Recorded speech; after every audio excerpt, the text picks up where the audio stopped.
Okay, good morning, everybody. Okay, we have quorum here.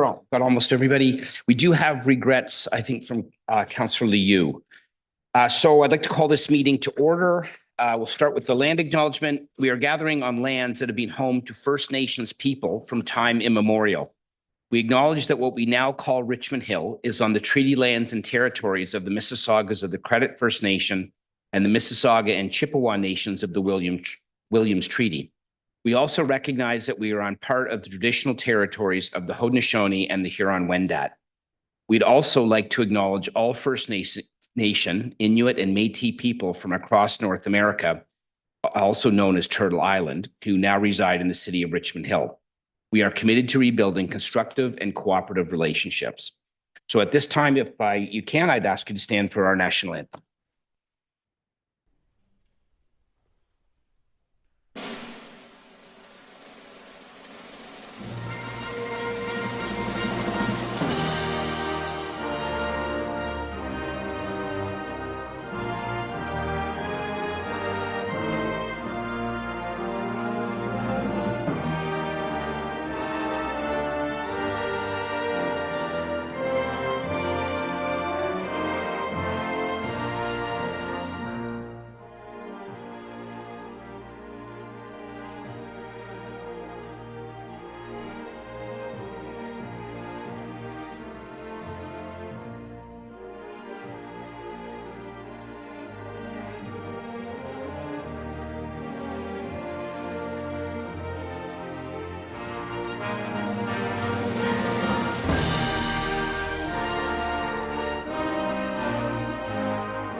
Okay, thank you very much. At this time, we have a public forum. We've got two delegates signed up, and I presume that they are not here in person, but are online. So the first one is Sigmund Lee.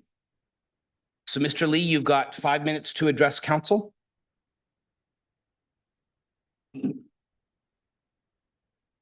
morning. Okay, ladies and gentlemen of the council, good morning. I'm here today to advocate for a crucial measure that I believe will significantly enhance transparency and accountability in Richmond Hill, the establishment of a lobby registry. In a democratic society, the integrity of our decision-making process is paramount. A lobby registry is a crucial step towards ensuring that our governance remains fair, open, and representative of the interests of all citizens. A lobby registry has a public record of interactions between lobbyists and elected officials or public servants. It mandates lobbyists to disclose information about their activities, such as who they are representing to the issues they are advocating for, and the individuals they are engaging with within our government. By making this information readily accessible to the public, a lobby registry promotes transparency and sheds light on the influence of special interests in the policy-making process. The need for a lobby registry in our community is clear. As our city continues to grow and evolve, the decision made by our elected officials have far-reaching implications for the well-being of our residents and the future of our city. It is essential that these decisions are made with the public interest at heart, free from undue influence or the appearance of impropriety. A lobby registry provides a mechanism to track and monitor lobby activities, helping to safeguard the integrity of our democratic institutions. It enables citizens to hold their elected representative accountable and to have confidence that decisions are being made in a transparent and ethical manner. Furthermore, by requiring lobbyists to disclose their interactions, a lobby registry helps to the level playing field and ensure that all voices are heard, not just those with the resources to hire professional lobbyists. Some may argue that implementing a lobby registry will be burdensome and bureaucratic. However, I contend that the benefits far outweigh any administrative challenges. A lobby registry is a small price to pay for the preservation of our democratic value and the protection of public trust. In conclusion, I urge this council to take decisive actions to establish a lobby registry without delay. By doing so, we will demonstrate our commitment to transparency, accountability, and principles of democratic governance. Let us seize this opportunity to strengthen our democratic and build a brighter future for all residents of our city. On a final note, our town clerk has extensive experience regarding lobby registry as he was involved in setting one up at the city of Markham. His knowledge will be invaluable. Attached is a motion for any councillor interested in taking up at a future meeting. Thank you for your attention. Okay, thank you very much. And the next person that we have today is Tom Munch.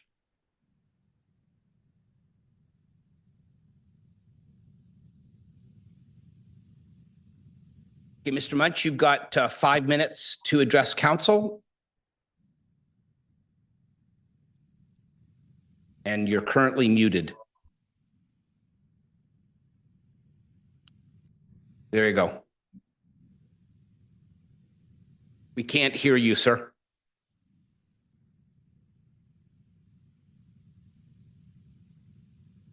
Your lips are moving, but there's no sound.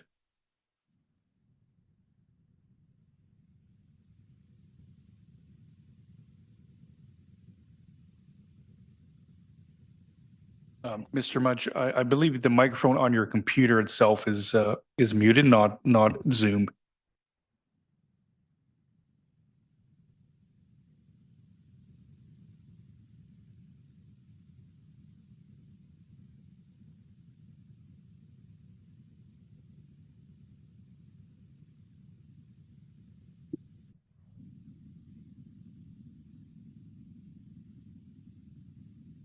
Okay, now we have two U's and one is muted and one is not muted. So maybe unmute the second U. Can you hear me now? I can hear you now. So you've got 5 minutes to address council. Okay, And you let know me what? see. Hold on a second. I think you may have some feedback. Yeah, well. Okay, is that better? Yes. Okay. So, Okay, no, it's not actually. We're getting feedback. Try again. okay, is that better? Yes. Okay, I just had to go through my mobile app through my phone instead. So thanks. Sorry for the problem there. What does Barrie, Brampton, Burlington, Collingwood, Guelph, Hamilton, Ottawa, Pickering, Toronto, Vaughan, Region of Peel, Niagara, Province of Ontario, Province of Quebec, and 100% of Quebec municipalities have in common? They all have a lobby registry. Given that Richmond Hill Council is making substantive decisions, such as the sole source contract of $700,000 last week, initiated by Simon Chewy, seeing that we're moving motions such as bird friendly or raising flags, pickleball courts, where the taxpayer paid $591 million, council wants to move it to a pickleball facility in Oak Ridges. Lobbying where you talk about extending heritage despite 12,761 Yonge Street, a very important classic coach house, crumbling, but we're not doing anything. The surprising approval of 9,700 Yonge Street, 20 Bedford Park, 122, 124, 26 Cartier, for example. Having motions at committee on a 5-4 vote, only to have it on consent 9-0 the next day. No discussion. Now we have something called mayor powers, where there's arbitrary choices being made and discussions being done, but the public doesn't necessarily know about it. I think it's time that we have some accountability and transparency in these approaches to continue to build confidence for its government. When we have decisions that are changed from unanimous, from barely passing at committee, certainly we have to start moving in the right direction. Seeing that last year, the city of Richmond Hill lost $10 million, taxpayers lost $10 million because council was not able to get enough building, even though we're in a housing crisis, and you're at 10% this year, currently so far, as per the record. I think it's time that we, as the public, have confidence in our public officials, and jurisdictions like Vaughan, which are in York Region, are doing this. Why is Richmond Hill the 11th largest municipality in Ontario? Why are they working behind the scenes in an unaccountable fashion? And why can't the public instill have confidence in its ritual? So I think it's important that we have a lobby registry. Mayor, I see you shrugging and laughing a little bit on that. I think that accountability, transparency, and confidence in government is something that's important. I do anyway. I would hope that members of council would also feel this way.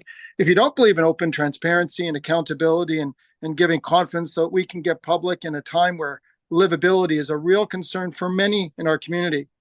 According to the bank stats, over 16 families a week are being evicted from their homes in Richmond Hill. And that is a worrisome stat. And seeing that we in this municipality give enormous power to our elected officials, we would hope that they would act just like the province of Ontario does, and like other municipalities within the same realm, that we would be at least similar in competitive nature, and that they would take it at least for consideration as opposed to laughing it off. So our approach is to say, let's move forwards. I hope a council would consider trying to do something that the clerk has done in other municipalities. Markham is now studying it. I think it's time that Richmond Council tries to focus on the best interest of the community, or we continue to move flag raisings and continue to ask the other governments to lobby. We want to be a lobbyist others, which is registered, but we don't want to have a lobby registry for ourselves. And that's the definition of hypocrisy. That's my thoughts. Thank you. Thank you so much. It's so nice to see you. Just to let you know, we do have our staff looking into that. So we'll go from there. Thank you very much. And so the next item on the agenda is council announcements. Councillor Silivets. Thank you, Mr. Mayor. Good morning, everybody with us in chambers and watching online. I just have one announcement.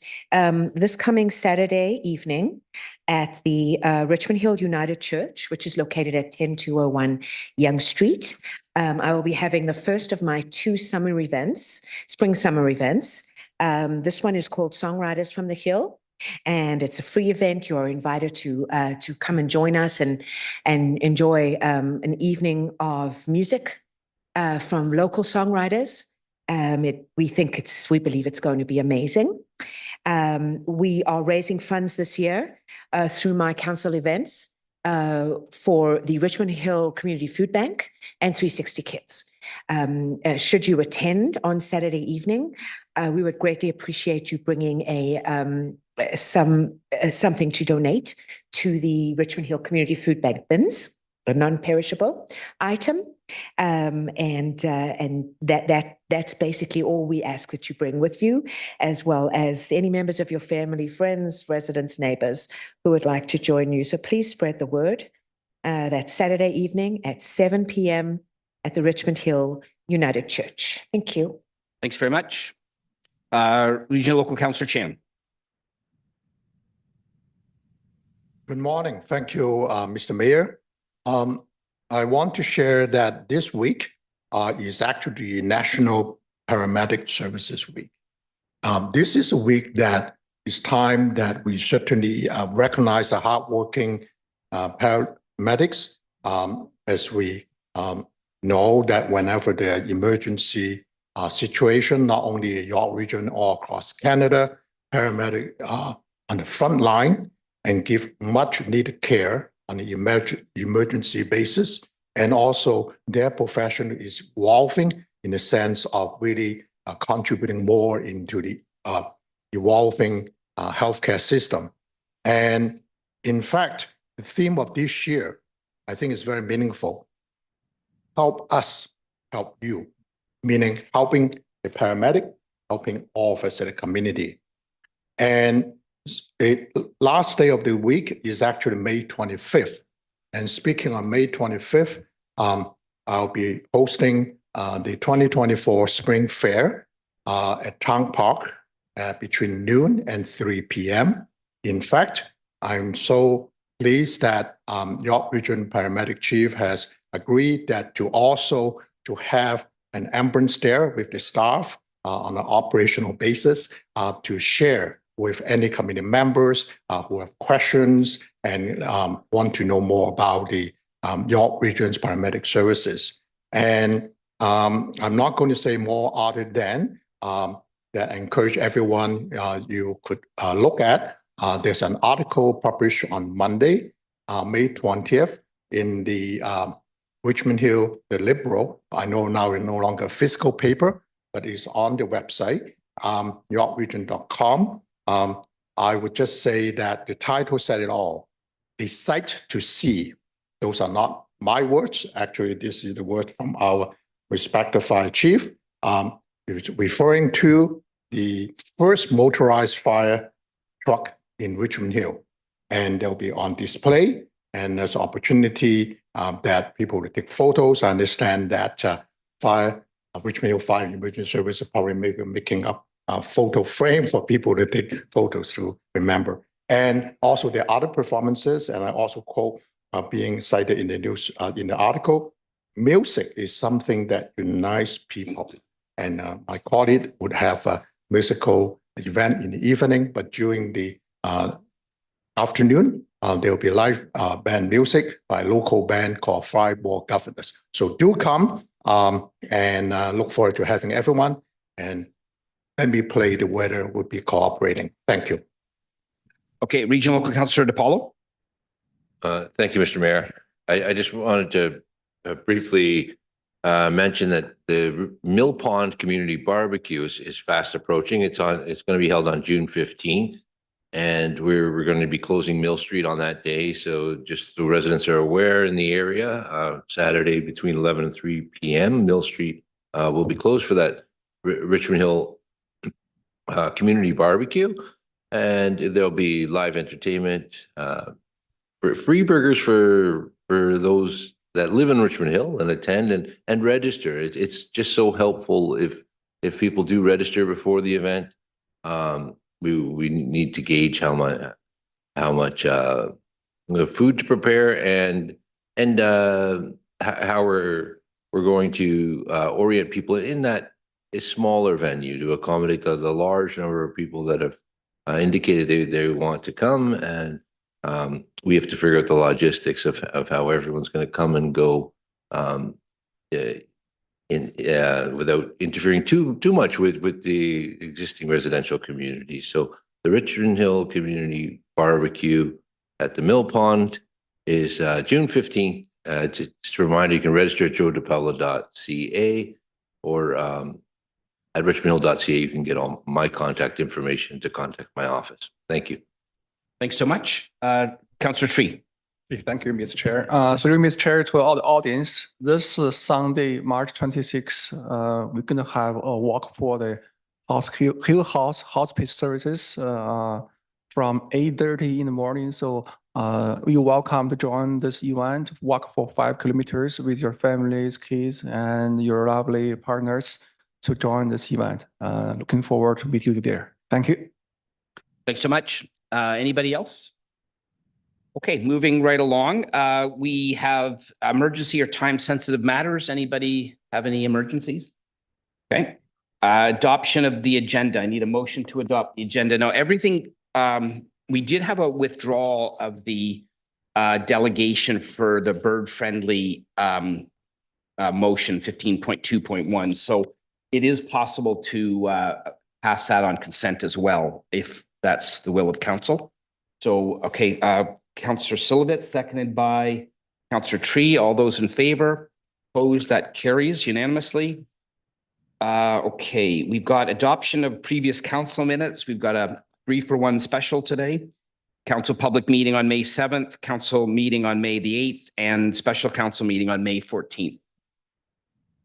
Would you like me to do that too?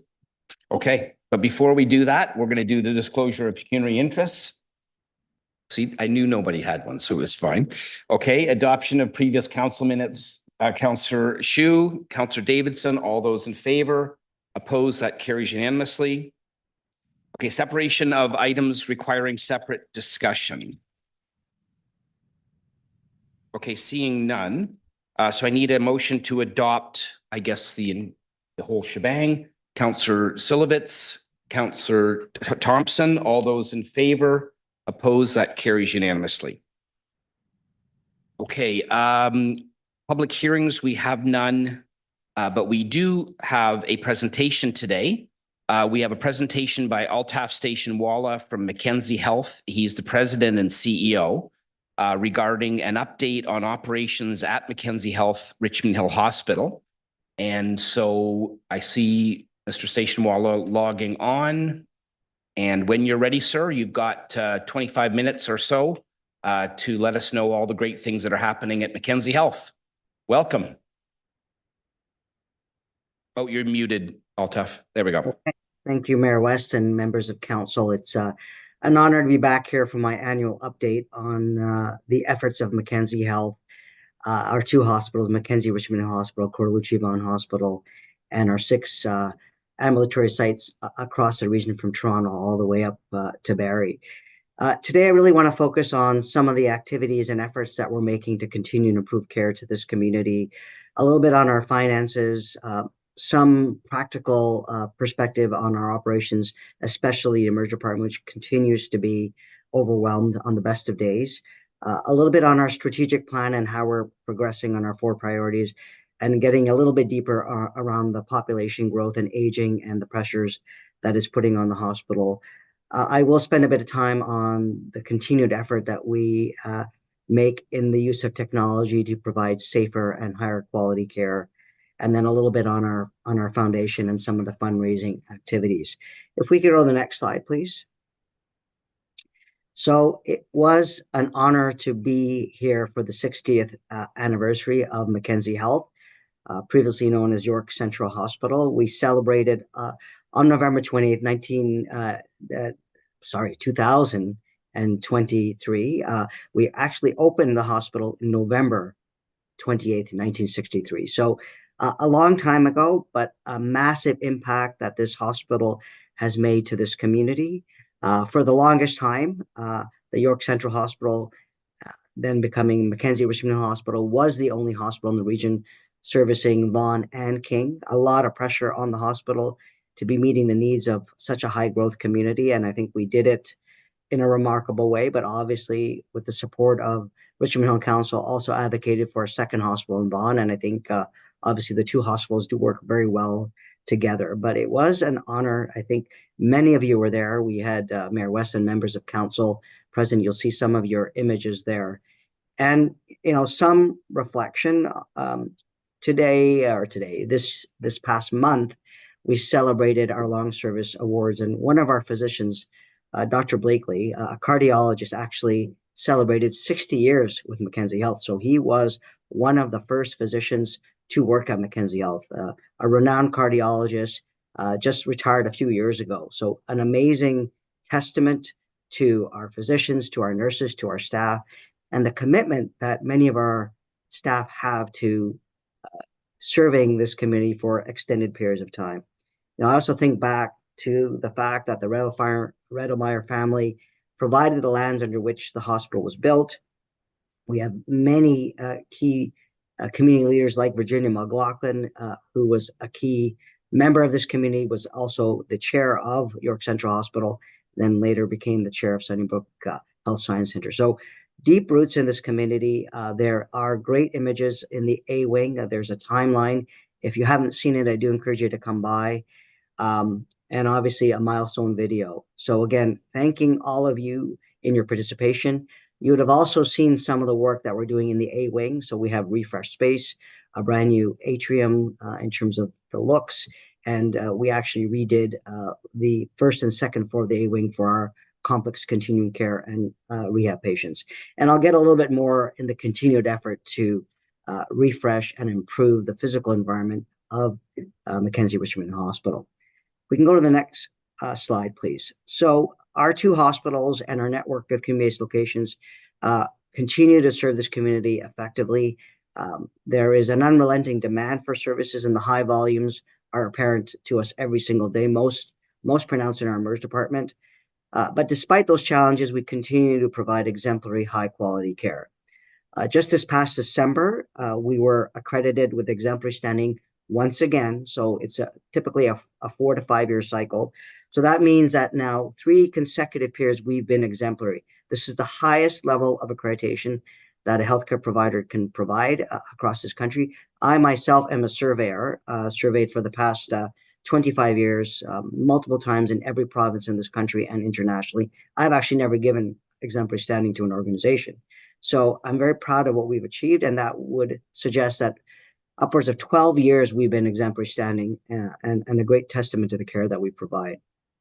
We also went through a voluntary accreditation with respect to our regional stroke program, and we achieved stroke distinction. So again, another remarkable achievement. Accreditation Canada is a third party. They survey organizations across this country and internationally. So again, a high bar and another achievement for both our acute inpatient and our rehabilitation stroke services. As you may or may not know, we are the regional center for all of York regions. So all ambulances for stroke patients come to Mackenzie Health.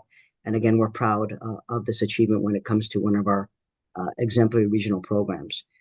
We've also just received, it will be announced officially in about 2 weeks, from the Canadian College of Health Leaders, the Excellence in Inclusion, Diversity, Equity, and Accessibility, the IDEA Award. It will be presented to our staff in Halifax in a couple of weeks. So very proud of that achievement and the inclusion and the environment that we've created for both our staff and our patients to be celebrating the diversity of this community, reflective of our community, and the staff are, I think, a clear demonstration of the community that we serve. They live and work in this community and are a reflection of the patients and families that we care for every day. In 2023, we also, for the second time, received the Nicholas E. Davies Award for Excellence. So this is how we adopt the electronic medical record and the outcome it has on patient care. And just to put this award in perspective, we are the only hospital to achieve the winning of this award a second time in the world, other than a select group of U.S. hospitals. So again, a significant achievement. So while we do continue to work together to deliver seamless care across our both hospital sites and across our ambulatory locations, we know that the wait times in the emergency department in particular are not ideal. It does take longer than people would like, and the most significant challenge we have is when a patient is admitted and needs a bed. It takes a significant amount of time to get to a bed, not unique to Mackenzie Health, but more pronounced in terms of not having enough beds for the system. I'll also speak a little bit to our financial health. So if we can go to the next slide. So one of the biggest challenges as we completed the Cordalucci Vaughan Hospital, and I'm proud to say that hospital was delivered on time and under budget, a significant achievement on a $1.7 billion project. But at the same time, we had to ensure that there were adequate operating dollars for both hospitals and that we had sufficient dollars not just to run Mackenzie Richmond Hill Hospital, but open a net new hospital. A unique situation for government, the first time in over 32, 33 years that they actually had to build a budget for a net new hospital. Last net new hospital was Markham Stouffville. And I'm proud to say that we have run surpluses for the last number of years.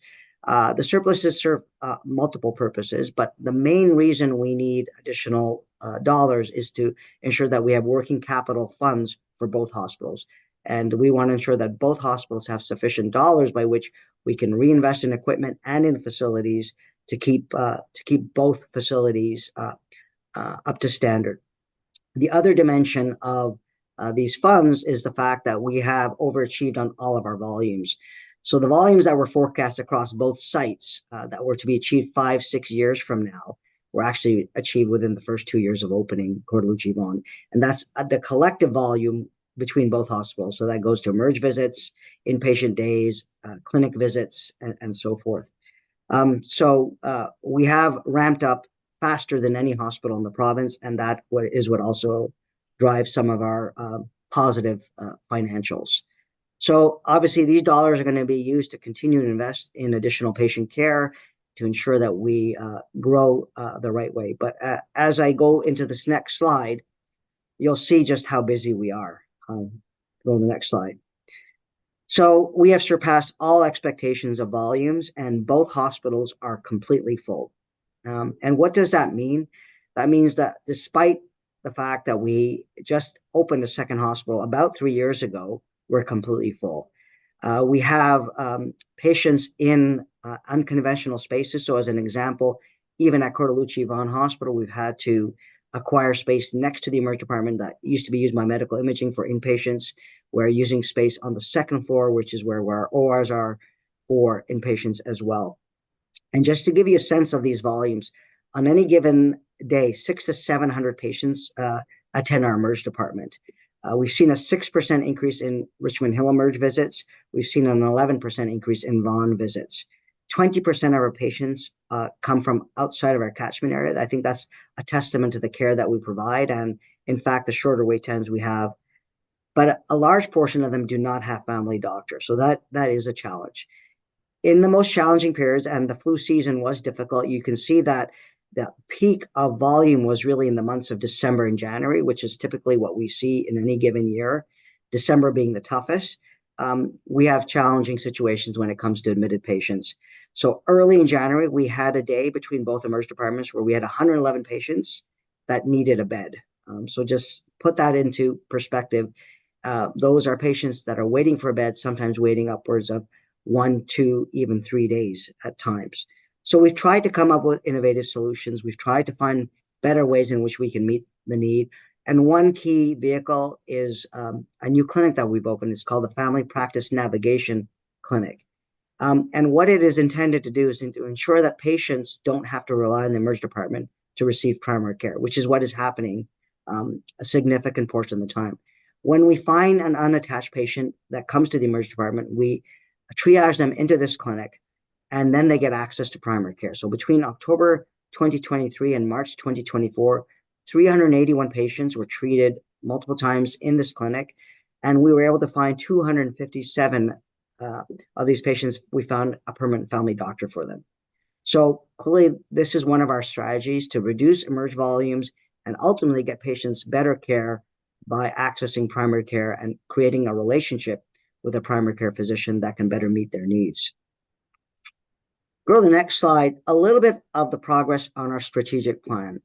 I shared this with you last year. This pinwheel describes 4 priorities: patient care excellence, people are our strength, growing with our communities, and integrated care. We have been singularly focused over the last couple of years since we opened Cortellucci Vaughan on patient care excellence and people are our strength. I already spoke to the excellence in care that we provide through independent assessments like Accreditation Canada. We've been on a journey of zero harm, high reliability, and we have now had 80% of our staff roughly go through a day of training to bring in practices from other industries like nuclear and airline industry, where the consequences of harm or an error are quite significant. So those practices are being used every single day, and it is further improving the care that we provide. In the same vein, people are our strength. As you know, there is a significant health human resource crisis. It is very difficult to staff hospitals and other portions of the healthcare system. And to put that in perspective, if we go to the next slide, we actually had to recruit over 2,000, I think it was roughly 2,300 new staff before November of 2021 to open Cordalucci Vaughan Hospital. And since we opened in June, we've continued to recruit with significant numbers. So almost 1,200 new staff have been hired since we opened the second hospital. And that's a testament to the fact that people want to come to Mackenzie Health to work, that we have one of the highest staff engagement scores in the province. We are actually the benchmark hospital for that. So it is really about creating a positive environment where people can practice to the full scope of their practice, that our nurses and our allied health and our physicians can actually practice in a safe manner. That really goes to some of the technology and the high reliability training that we're going through. So when people do come to Mackenzie Health, they want to stay at Mackenzie Health, and the numbers speak for themselves. There are many organizations across the province that have not even returned to their pre-pandemic staffing levels, which means they're not even doing the volumes that they used to do. And the most pronounced space that you see that is in really scheduled care. So we've amped up our surgical volumes. We are actually an organization with very low wait lists when it comes to most of our procedures and our diagnostic testing. So again, very proud of the fact that we're able to grow by staffing up to meet the needs of our community. So where I really want to focus the next couple of slides is on growth and integration. So we can go to the next slide, please.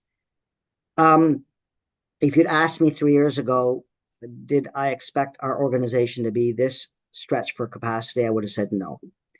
Our community continues to grow, and obviously we're seeing the growth in Vaughan with the Vaughan Metropolitan Centre, but we're seeing the same kinds of pressures in Richmond Hill.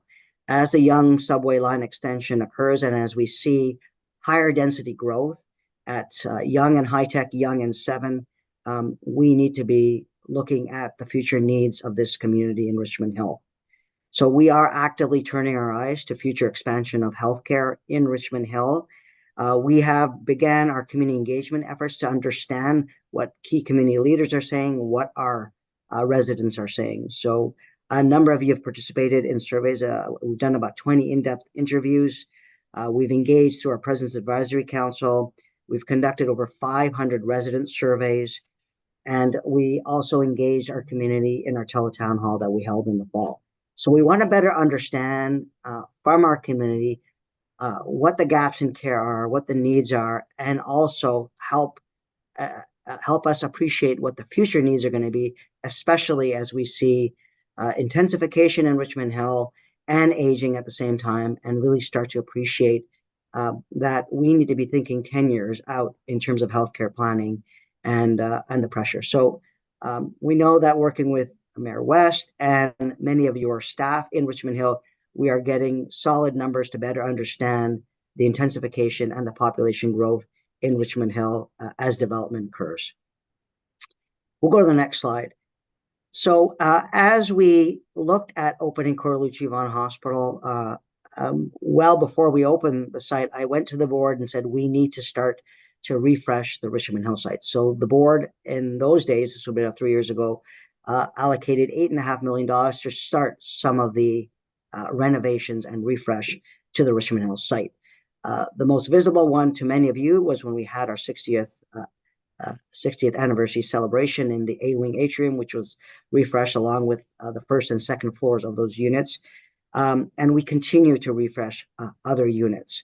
So what you're looking at in this image is our mental health unit. Since we opened Cordalucci Vaughan Hospital and added another 10 mental health beds, so we went from 20 beds, I think, in Richmond Hill to 32 and consolidated the program at Cordalucci Vaughan Hospital, we have had unrelenting pressure, unfortunately, with respect to mental health. So with the support of Ontario Health and the Minister of Health, we were able to convince them to reopen mental health beds in the Richmond Hill site. But before we did that, we actually completely refreshed the unit. We ensured that it had the same standard of fixtures and finishes as the Vaughan site. And what you're seeing is completely refreshed unit at the Richmond Hill site on the 3rd floor. And that unit is slated to open in July, 20 additional inpatient mental health beds to meet significant pressures both in our emergency department, but also in the community in accessing mental health services. So the Richmond Hill site will again become a Schedule I facility caring for mental health patients, both on an outpatient basis, but now again also on an inpatient basis. And once that unit is open, we are basically completely full. So both hospitals are at full capacity. If we go to the next slide, very quickly, another very exciting announcement. So this is at the Cordalucci Vaughan Hospital site with Premier Ford. We were very happy on April the 3rd to make this very significant announcement at the hospital for the York University School of Medicine. It is slated to open in 2028. Its first cohort of students, 80 undergraduate medical students, who will then graduate in 2031. It's a 3-year program. As we know, we need more health human resources and we need more primary care physicians, as I alluded to earlier. So this is a medical school that is primarily focused on generating more practitioners in the primary care space. And Mackenzie Health is very deep in that learner environment. We have medical residents, nursing students, occupational therapy, physiotherapy students, just to name a few in our environment. And obviously this partnership with York University will enable us to become even deeper as a teaching environment. So we are working very closely with York University. We are one of the lead partners and very excited that this enables us to raise the bar in medical education and fundamentally have access to a new cohort of practitioners who will experience the Mackenzie Health environment, both at the Mackenzie Richmond Hospital, at the Cordalucci Vaughan Hospital, and our 6 other ambulatory sites, along with our Ontario Health Team grouping of hospices and community health centers and primary care practitioner offices and the community sector as well. We'll go to the next slide. It talks a little bit about the Vaughan precinct. So this is just a snapshot of the blocks of land. The yellow represent the current allocation of lands to the Cordalucci Vaughan Hospital. So 40 acres is the primary built-out site. Block 3 is the additional 10 acres to grow. And as you can imagine, we need to keep growing. Blocks 4 and 5 are future developments. So block 4 is the 256-bed long-term care licenses that we've been provided at Mackenzie Health. That is slated to start construction in about a year. The concept is to go beyond long-term care to create an entire seniors village that has the full continuum of not just long-term care, but assisted living and retirement homes as well. So you have the full continuum of beds, and you can see residents transitioning depending on their needs from one setting to the other in a village type of setting. To the left in block 5 is where the new medical school will be built. So we are looking under the auspices of the precinct for integrated planning. There are already discussions between our long-term care project and York University to see how we can actually create better learner environments and actually bring the students right into the practice settings, both at the long-term care facility, but also obviously at the hospital. So exciting times around seniors development. We know this has to be a focus. As you may or may not know, Mackenzie Health is very deep in seniors care. We run a 168-bed long-term care facility at the Richmond Hill site. We have the highest CMI of any long-term care home. That's case mix index. So we are able to do things that other long-term care homes cannot do, like dialyze patients and treat patients with higher acuity. So again, building on that experience at Richmond Hill, we want to do the same in Vaughan. Very quickly, next slide talks about technology. So as I've said to you many, many times before, we were one of the first hospitals to adopt the electronic medical record. We achieved the highest designation of any hospital in the country, the first to do that in 2016 under this designation called HIMSS MRAM 7. And we've continued to advance that. So we were the first hospital to implement digital pathology. Again, a lot of this is embedded in the infrastructure that both hospital sites have. And another example, and if you happen to be watching City News over the weekend, you would have seen this profiled. We were the first, again in Canada, to launch a program of integrated infusion pump technology. So in this case, what happens is the electronic medical record automatically connects to the infusion pump to actually program it, as opposed to the nurse or practitioner having to manually input and key in the flow of the medication and the type of medication. So simply with 3 barcode swipes, both the IV bag, the pump, and the patient, it automatically gets programmed and pulls that information from the electronic medical record, avoiding potential errors by that practitioner by automating those practices.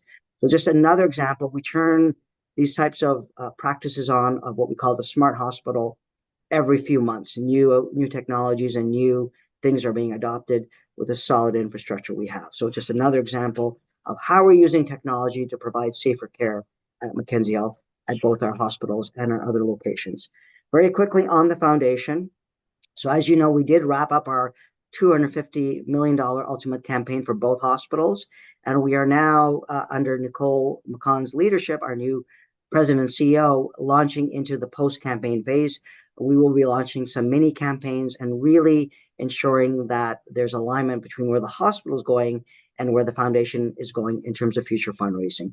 So very happy to talk about the fact that the foundation is gearing up to connect to our communities, to continue to fundraise. As you know, fundraising never ends and the needs of healthcare and the hospital never end.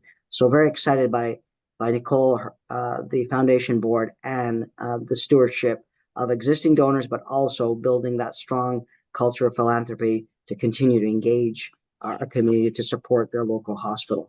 And it really does start from local events. So if you go to the next slide, you'll see an event that we held just, I think, a couple of weeks ago, our Strides event, which is a 5K run or walk through Canada's Wonderland. And I've now done this for 14 years, or I would say 13 years, I should say.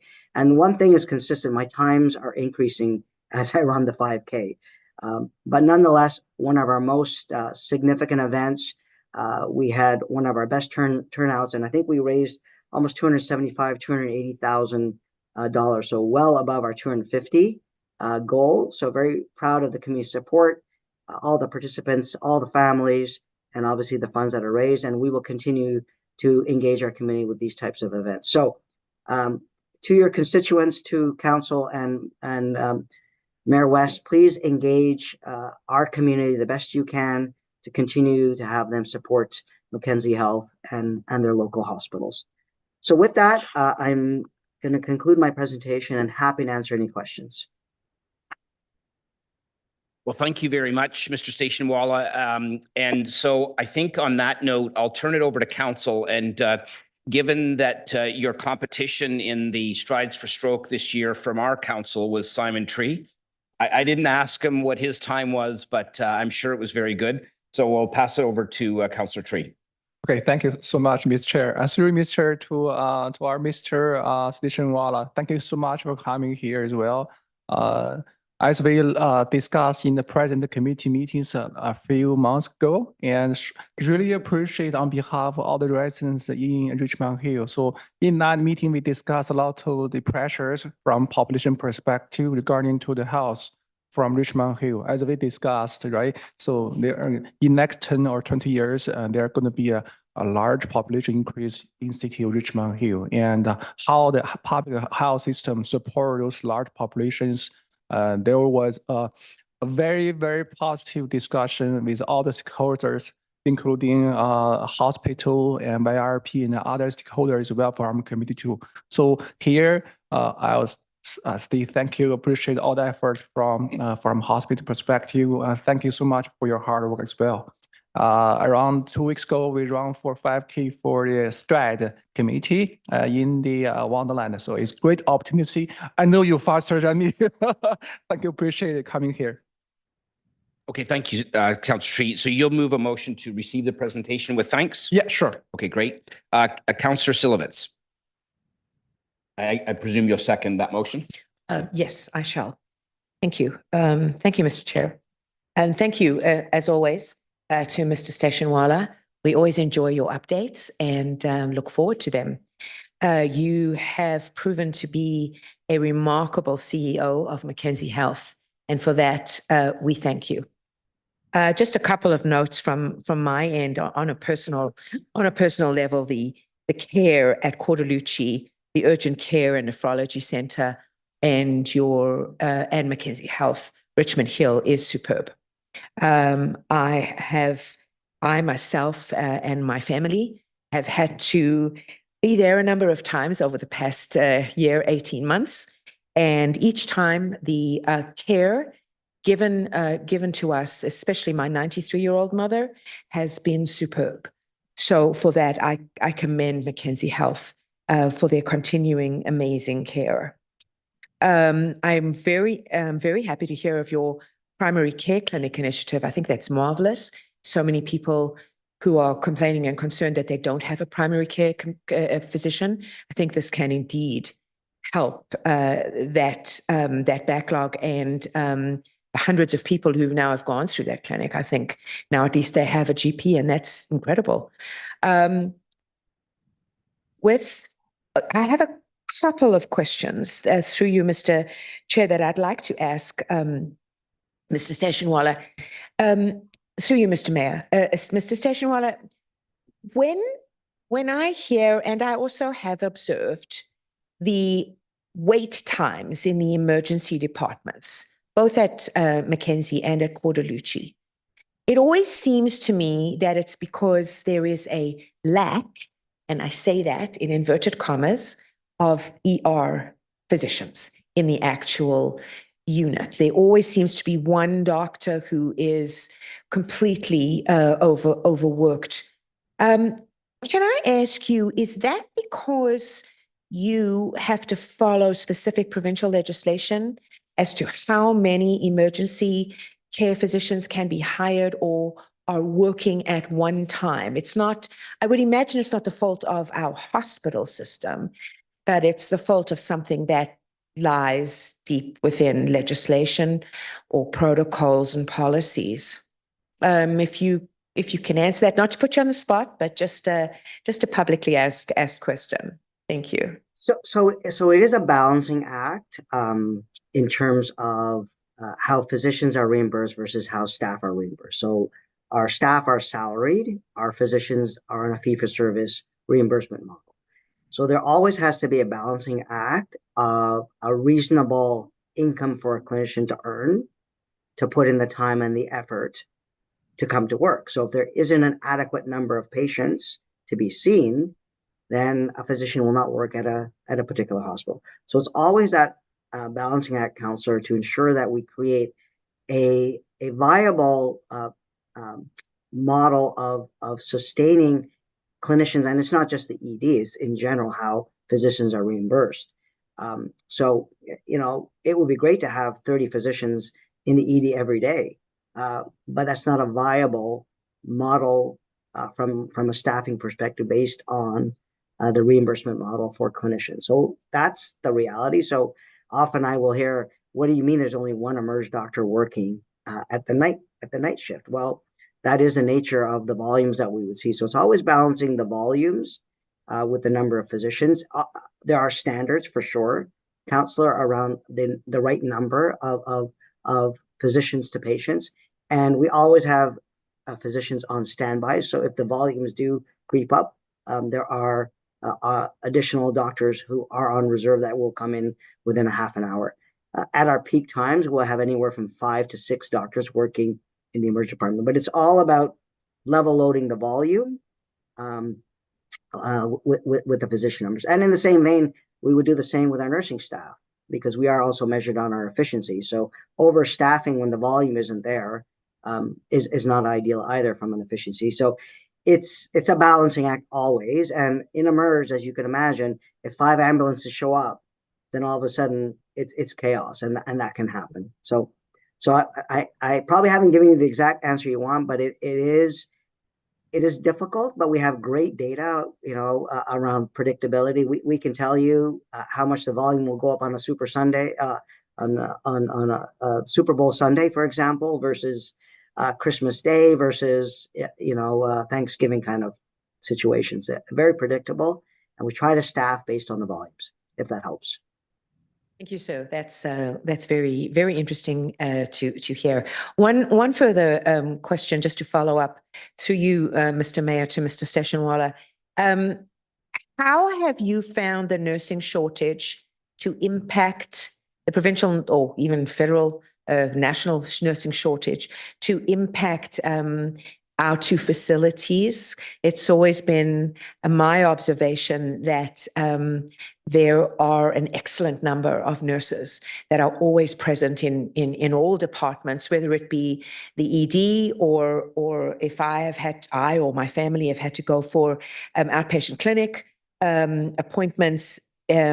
There are always nurses there that are amazing, and doesn't seem to be a shortage of nurses. But from your perspective, through you, Mr. Mayor, could you comment a little bit further on that?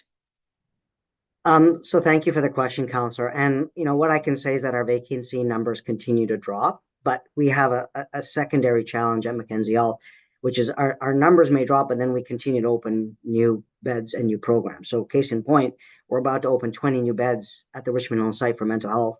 So we're going to have a surge in vacancies as we staff up that unit. So if we were flat, i.e. not having the pressures of population growth, we would be fine.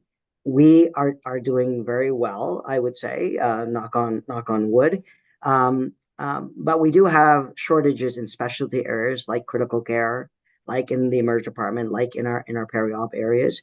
So we continue to recruit. I think the key for us is that we are in a stable place. So the challenge we were having during the pandemic was everybody was working short. And then when you work short, you put more pressure on the staff that are there. And then they actually get burnt out and have illness. And then it just becomes a downward spiral. So we're in a stable place. We could do better in specialty. Our agency numbers continue to decline. Our overtime numbers continue to decline. So it is better than it's been. We can continue to do better. And if anybody has professionals that they know that are looking for work, please send them our way. Thank you. Over the last couple of years, I've had two nieces who have attended and graduated nursing school. So I'll keep that in mind. Thank you. Also, just wanted to comment on the A wing. It's superb what has been done there. Thank you very much for those renovations. It's amazing what has been done on A wing, and I really welcome the medical school facility to be built at the Cordalucci precinct. I think that will be something really, really special for York Region. And just a final observation: I was unable to make your 60th anniversary event. So if you would like to have a 61st anniversary event this year, I will be able to attend. Just saying. Thank you again, Mr. Stationwala. Always a pleasure to hear you speak to us. Thank you, Mr. Mayor. Thank you, Councillor Davidson. Thank you. And thank you for your presentation. And I always feel like we're in good hands when you come and speak to us. I do have a question.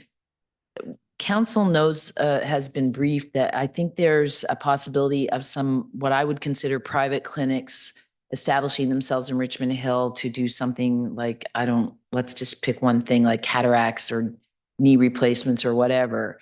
And council is assured that this kind of thing, this kind of practice won't siphon off doctors and nurses from public care. What are your thoughts on this kind of sort of specialized operations, and how do you think it'll affect the hospital and the very short, there's not an abundance of doctors and nurses. So what are the pros and cons of this kind of thing from your perspective? So, first, let me say that any additional healthcare capacity, if it's planned in a coordinated way and an integrated way, will only help our residents and the patients get care faster. Bill 60, under the auspices by which these centers will be coming into the healthcare environment, and the acronym, and I'm going to get it wrong, Integrated Care Facility, ICSC, I think is the acronym. So that is very much happening. There is a center that is, I think, built or being built at Leslie and 16. And we continue to reach out to them to ensure that whatever services do get added in an integrated way. So I think, Councillor Davidson, what is key is the word I in that first acronym of integrated. I think as long as it's done in an integrated way where we're ensuring that we're not cannibalizing each other's staffing pools, we're not shifting volumes around, that we're actually, at the end of the day, improving access and improving care, I think it can work. So again, we continue to look for those types of partnerships, and we have an open door to have that dialogue with any provider who wants to do that. And I am assured that the rules and the regulations under which these will be put in place ensure that hospitals will be consulted. And my understanding, hospitals have to be consulted. Local hospitals have to be consulted for this to be done appropriately.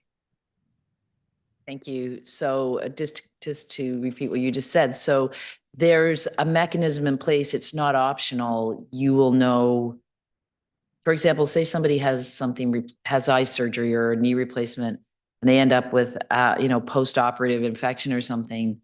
I'm not under the impression that the clinic that did the surgery is a follow-up place. So do your hospitals have access to records that happened at that location? And are you briefed on what they're doing? I mean, I'm not a doctor and I don't know how to run a hospital, but it feels like integration shouldn't be optional and it should be intense so that really vital information, even private information, is available to hospital staff.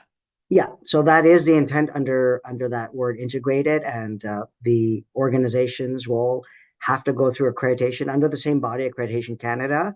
And being a surveyor myself, I know that the main dimension of accreditation is the continuity of care, so that episode of care from start to finish, which would also say in the event of emergency services, i.e. if there's a complication, how will that individual access those services? That'll be an obligation to be licensed. So again, we hope to be engaged and consulted as this center and other centers come online. Thank you.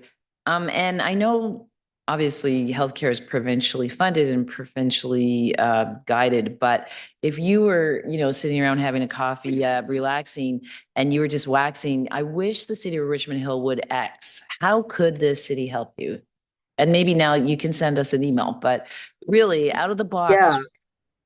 Go ahead. Well, what I would say, Councillor Davidson, and sorry to interrupt, but I have a very specific request. I think we need to work with your city staff to better understand the dimension of growth that's going to happen in the city, where it's going to happen, how it's going to happen, when it's going to happen, so that we can better plan the healthcare needs of this community. I do worry about the quantum of growth. It's a great thing that we can actually build housing and housing that's affordable, but we have to plan all of the health and social services around those communities. So I think my meetings with Mayor West have already created relationships with your city staff, and we're getting better numbers to understand, what's going to be happening, especially at Yonge and High Tech, Yonge and 7, so that we can actually plan better. And then I think from council, it will be that advocacy to say, if we're going to build housing, we need to build social services and healthcare at the same time. So it's that coordinated, not oops, we built all this housing, let's figure out if we're going to expand the hospital. It'll take a decade to get a significant capital project started and finished in Richmond Hill. So we need to start that advocacy now. And that's why I spoke earlier in my presentation on the early data that we're gathering, both from key stakeholders, but also from the community around what their needs are. And I would say, what we're sensing is that they're okay now, but they don't know what the future is going to look like. So I think working with you and your staff, we have to better understand what the future is going to look like, so we're not behind in our capacity to deliver services in the healthcare realm. Those are my questions. Thank you. Okay, thank you very much, Councillor. Regional Local Councillor Godwin Chan. Thank you very much, Mr. Mayor. Thank you, Mr. CEO, President, whatever the title is out of. Yeah, thank you for doing a great job, and thank you for capturing those exciting moments at the 60th anniversary celebration. And I see all my colleagues, including Mayor, everybody smiling. And talking about excitement, I share your excitement about that the medical school is coming. And also on your presentation, you also show the plan that would be particular in the Vaughan campus, we might call it, in Mackenzie Health. Perhaps I might have missed it because you do manage, or Mackenzie Health has 2 campuses. And I'm wondering to what particular, I won't call benefits, but to the extent that opportunity for the Richmond Hill campus also would be having some perhaps future development in sharing the future, I guess, opportunities in supporting the York University New School of Medicine through you, Mr. Mayor. So, Councillor Chan, the medical students will rotate through both hospitals. So the rotations and the learning environment will exist at both. The actual physicians who choose to become faculty will exist at both. The one benefit we have at Mackenzie Health is that our medical staff are completely integrated. So they actually go between both sites all the time. And as such, the environments will be where learning opportunities exist at both sites. And there's obviously some unique things that exist at Richmond Health that don't exist in Vaughan. So if you want to do an oncology rotation, the chemotherapy clinic, for example, is at the Richmond Hill site. If you want to do orthopedics, the fracture clinic is at the Richmond Hill site. So it'll be absolutely integrated, and it will also go beyond Mackenzie Health. So the other hospitals in the region will also be seeing medical students rotating through their environments. But obviously being one of the lead partners will have a more significant role in that. So both hospitals will have medical students learning. That is absolutely how the model is being put forward. Okay, thank you very much. It's good to hear from the Richmond Hill perspective. But if I could possibly put on the hat at the regional level, and thank you for Councillor Davidson who raised the issue about certainly our city and the whole region in York is growing.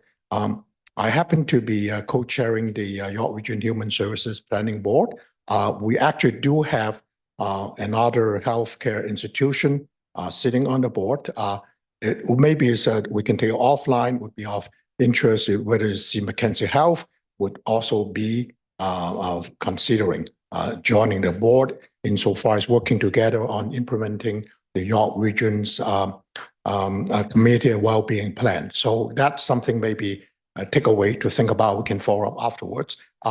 In the meantime, I'm also thinking about insofar as you're talking about on the role of raising more money and a successful campaign. To what extent, in addition, I could not run as fast as some of my colleagues, but is there any other means and opportunities you would suggest other than come to support other events and functions that we at the local level can help spreading the message? Yeah, you, so Mr. Chair. Councillor Chan, if you have prospective donors that want to build a relationship with Mackenzie Health, please connect them through my office or through Nicole McConn's office in the foundation. As we get into future campaigns, and you'll see some launching of a future campaign very shortly, we would ask you to get involved if it's creating cabinets and so forth. So it's really your engagement, your ability to open doors. If you find interested donors that want to build a partnership with Mackenzie Health, please do introduce us as well. And you know, it's your ongoing engagement of your constituents to support the hospital in a small way or in a big way. Every little bit helps us advance the cause for healthcare. Thank you for that. And the last point I want to raise is that it's great that Mackenzie Health, the Richmond campus, is right there on Yonge and Major Mac, not that far away. And from an economic development standpoint, in collaboration with the Smart Hospital in Richmond Hill, I'm wondering to the extent that might be opportunity for collaboration in really from economic developments and healthcare perspective, if having some kind of tech or medical technology, you know, whether imaging, whatever, because there are, to my understanding, some of the outstanding I guess industry sector, which is actually based in Richmond. You're nodding, so maybe there's opportunity to further collaboration, how that maximize not only from a health improvement standpoint, but to the extent to help generate and create jobs in health-related medical technology field in Richmond Hill as well. So thank you very much again. Thank you for, if you care to comment, that's great. Yeah, so thank you again, very Mr. Chair. quickly, Mayor West, I know I'm way over, but we have a significant partnership with Venture Lab. Venture Lab is an incubator for startups. There is a mandate around health tech, which is sort of the focus of our partnership with Venture Lab. And I actually sit on the Venture Lab board, and they will have a presence at both hospitals. So we are absolutely connected into the startup community, into the medtech community. York Region and Richmond will have a significant presence, so we want to tap into those great ideas that can improve care and support local businesses. Thank you very much, and thank you, Mr. Mayor. Keep up the good work. Thank you. Thank you very much. I would add that there are a couple of names of Richmond Hill businesses on a number of the pieces of equipment that are at those hospitals as well. Councillor Thompson. Well, thank you very much. Through you, the mayor, I'd like to thank you for the presentation. Much appreciated. And I definitely appreciate the challenges of planning for the future. And I'm sure our staff would love to be able to be in a position to better serve in the planning side. But the reality is that it seems that all three levels of government have difficulty trying to get that information together so that it gets right down to the grassroots where we can plan in a better, reasonable way. I mean, when immigration all of a sudden spikes and we're not prepared for it, I appreciate what happens right down at the grassroots level. So certainly, yes, we would all love to be doing that. And I'm looking particularly at long-term care. In your presentation, you were showing on there the future long-term care facility that you're looking to put at the Vaughan location. And you had mentioned something about case mix index and how that works with the funding and how that gets prioritized. And I was a little foggy on that. I was just wondering if you could expand a little bit on what exactly that entails. Yeah, so case mix index is an objective assessment of the acuity of a particular patient. And the nature of the home that we run in Richmond Hill, so that's the 3rd, 4th, and 5th floor of the A wing, is we're able to optimize and create synergies between the medical staff, between some of the allied health, and some of the programming even. So we are a regional chronic kidney disease center for the whole region. And we are one of the few homes that actually is able to dialyze patients in their home, in effect, instead of having to go to another center. So it's those synergies. And I would argue it was most apparent during COVID. We had the best outcomes, some of the best outcomes for long-term care residents because of the synergies between the hospital when it comes to infection control, when it comes to consults. It's connected, and we want to achieve that same connected care between the Vaughan Hospital and the new center that we're building. So we're building on our experience in Richmond Hill, trying to care for long-term care residents that don't easily get placed in other homes. We feel that's an obligation and a duty of Mackenzie Health, since we have that connection to acute care, to try to ensure that the harder to serve long-term care residents can actually find a home. And they tend to have more acute care needs, if that helps. Yeah, no, I definitely appreciate the answer. Through you, the mayor, I guess and maybe incorrectly, I got the impression that it was almost like you're competing for funding with other long-term care facilities in the way that works. Am I incorrect in that assumption? So you are funded based on your case mix. So we do get incremental funding, based on the acuity of our patients. We're not necessarily competing. It's just we're better able to meet the needs of a very niche grouping of patients. So it would look different than some of the other long-term care homes that you see in terms of the needs of clients. So I wouldn't call it competition. Again, we're a not-for-profit, so we have a very different model of how we deliver that long-term care facility. If that Okay, helps. thank you. Definitely appreciate that. That's all my questions. Thank you. Okay, thanks so much, Councillor. Anybody else? Okay, I'll just make some comments to wrap this up. Thank you very much, Mr. Stationwall, for being here. And as always, I've been on council a number of years, and it's always, I'm always amazed actually at the amount of information that you provide and the amount that's going on and needs to be managed at the hospital. And I truly am thankful. And I mean, never was I more thankful than during the pandemic, which I know seems like a while ago now, but the performance of the hospital was foundational to our community at that time, as it is at all time. The 60th anniversary was a real milestone for the hospital, and I appreciate very much being able to attend that. It was a great honor. I look back on my time in this area, and I have had the case to visit the hospital on a number of times, everywhere from my failed professional hockey career, and the injuries I sustained during that, all the way to the birth of my son a number of years ago. And it was all, Mackenzie Health was always a part of that. So thank you very much.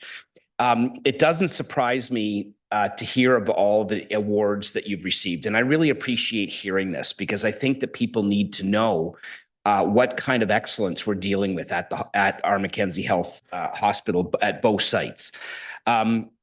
A week ago, I actually got to experience that as a family member had to go to the emergency department in Vaughan. They live in Vaughan. And I have to tell you, I mean, the outcome was fine. Everything seems to be on the path to recovery now. But during the time that I was there, I was absolutely taken aback by the complete professionalism, friendliness, and positivity of all of the staff that we encountered. It was really incredible. The care that was received during that difficult time. I mean, no one wants to go to the emergency department, and it was really, really busy. But it was truly amazing, and I'm very thankful for that. And I know, I sent you a note about that earlier, and I hope that you'll add that to the list of accolades, because really, at the end of the day, as mayor, the care that individual people in our community receive is really the best accolade, and it's really the one that's most important to me. The others are just an indication of the excellence that you get at Mackenzie Health. So thank you. I just wanted to touch on the relationship between Mackenzie Health and our staff to help to plan the future and where we're headed with that. And I really do appreciate that we're able to put you in touch with our staff to help to kind of determine what's needed in the future, because clearly being fortunate in Richmond Hill to have had the hospital there for such a long time, it's always, as I mentioned earlier, been foundational to the growth of our community and the care to our community. So we'll continue to make sure that those relationships stay strong. I wanted to just touch on something that a couple of other councillors have mentioned as well. And I noticed this when I was there last week. I think there was, it's just my observation that there were a lot of people in the emergency department that probably were there because they weren't able to get the family doctor healthcare that they could have got, for whatever reason, but that was a significant volume in the emergency department. And I'm sure that plugs up the system. And I'm not like, they need the care, that's fine. But if they could get it from a family doctor or a walk-in clinic or something, it would help. We have a number of channels, although healthcare is not our primary responsibility, but have a number of channels to advocate. And I think it's in our best interest to do so in municipality. What are we able to do to help you to advocate for the level of doctors, family physicians especially, and nursing staff that you need? Like, is there something we can do to help on that front? I just think it's the continued demonstration of what's happening in the community. You have the best numbers to continue to advocate to the province to say we need the funding to support the staff that we're going to hire. So there are provincial programs that continue to bring in new nursing and allied health staff. So we are getting better, Mayor West, and the province is doing great work there to bring in more professionals. And the same vein, the fact that both the Toronto Metropolitan University and York University, and now even Queen's, and what they're doing at Lakeridge is expanding the pipeline of primary care physicians. It will get better. It's just a matter of time. So we need to keep pushing those things, but it also then is adequate funding to support the needs of the population. So I think, again, what council has to do is to ensure there's alignment, not just in building infrastructure, but also in funding on a per capita basis. So that's always, I think, the biggest challenge. Yes, primary care, but it's everything that comes with it. So I am really excited by York University's partnership with us. It's going to add, within 3 years or by 2031, significant physicians. It's a good thing, but it will take time. And, things like our innovative primary care clinic is an example.